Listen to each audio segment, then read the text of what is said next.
Hi and welcome. This is How to Build a Creative Business. I am your host, Ali Hart. I am an artist and a businesswoman. And on this podcast, we unravel the ins and the outs of what it really means in 2022 to bring your creative practice and your business mind all in one so that you're the best version of you. I really hope you enjoy the episode. Hi, and thanks for listening. Today we're talking about going quiet and looking forward, both of which are really important, and often it takes one to help the other. So when you're looking forward, you need to have tunnel vision, and in a sense that is quietening your brain, even your focus, even where your eyes are. That's why if you think about a horse with blinkers on back in the day, that is why that happens, is because you don't want to look left or look right. You want to be really focused. I feel I'm in a bit of a period like that as well at the minute. I know that I discussed before about where your attention is, where your intention is. And when I was recording those, it was in January and I was training for a marathon, and now I no longer can. My psoas muscle or tendon or whatever it is, it has a tear. So it's right up in your hip and it's really sore, which is forcing me physically to change what I'm doing. You just have to always adapt, don't you? My two younger boys have COVID at the minute, so I also had to cancel my cardiology appointment this afternoon. I had two different appointments I was to go to. But yeah, the not doing the marathon has given me more time. So maybe it's funny how things upon reflection really are. You just have to trust your integrity. When I look back to the start of the year, I can't believe, we're really close to April. In January, those long runs and the structure of the marathon, alongside my working pattern where we had big projects that needed wrapped up, and we're nearly at the end of those now, that meant that I couldn't be all guns blazing on social media. And for being quiet, that really gave me focus and gave me tunnel vision, and it helped me to look forward to really the summer months, or when even the weather changes.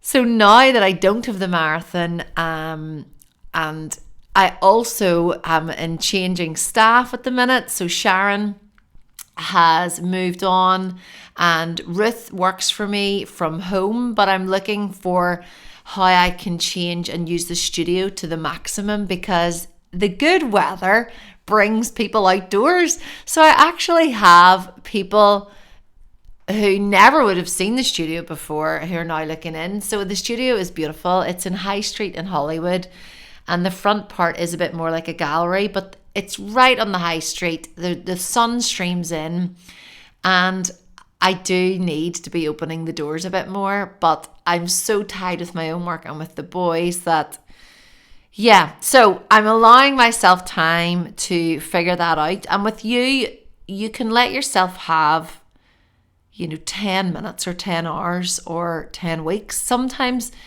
things don't come about unless we do dial down a little bit and let ourselves look to what it is we really need.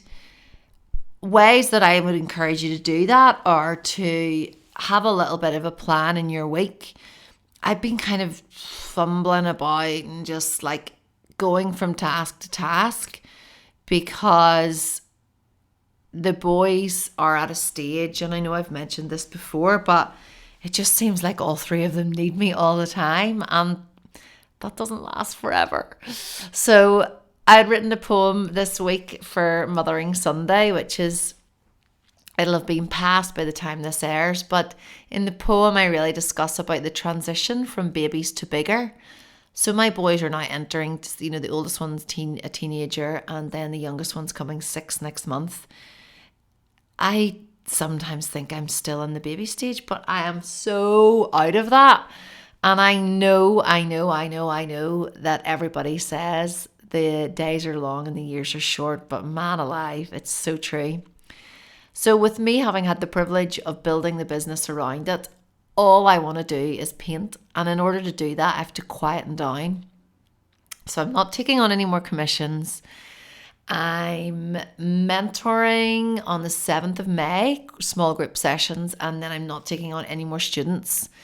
I am going to let myself just completely get immersed in this new body of work that is just in the background at the minute. And it's lovely. It's my haven, but I have to let myself have the time for that. And I don't know if this hits you in the same spot. Maybe you are transitioning. Maybe you've taken a leap and brought on a new staff member, or taken a leap and left your job, or taken a leap and started up a new spreadsheet for your account system. Every change that you make will require focus, and you can only focus on so many things. You can only be so many things to so many people at the one time.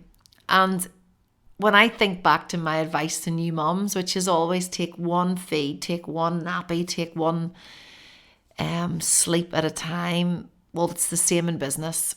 So I'm recording this to you when I've got my two youngest of COVID, and it's been absolutely chaos all morning, but I managed to keep them off digital until now, which is why they're so quiet. I hope that you are able to focus. I hope that you're able to quieten down, whether that's physically in how you're exercising, whether you just want to for me, dialing down the running has gone to walking. I even did a hike/hill walk with my friend on Saturday, and I was in agony right through until the Sunday. So I'm going to be healing for a while, and I'm going to be changing up now that I have no Sharon to talk of, and I have my family helping me a little bit. So I'm going to be changing while they're back on board and in this interim. But all of this is part of the beauty of life. All of this is part of the absolute push and pull of getting to the finish line, which you're never really going to get to. You don't want to get to the finish line, because often the finish line is the final breath. So we've got to totally take on board the little challenges, the little shifts, the blinkers on, blinkers off, so that we can get to the next stage. So wherever you are today, hold fast to it, but also hold lightly, knowing that it can change in an instant. Have a good one. I really hope you enjoyed the episode. Thanks for taking the time to listen. And if you want to check out more of my paintings, I would love you to do so. You can check out alihart.com. There's so much more on my website. There's my YouTube channel. And if you really are serious about building your creative practice, then my mentorship program is only 4 weeks long, and it's a really good foundation to set you up, no matter what stage you're at, for projecting forward so that you can be the successful creative that you're intended to be. Either way, have a great day, and thanks again for giving me your time.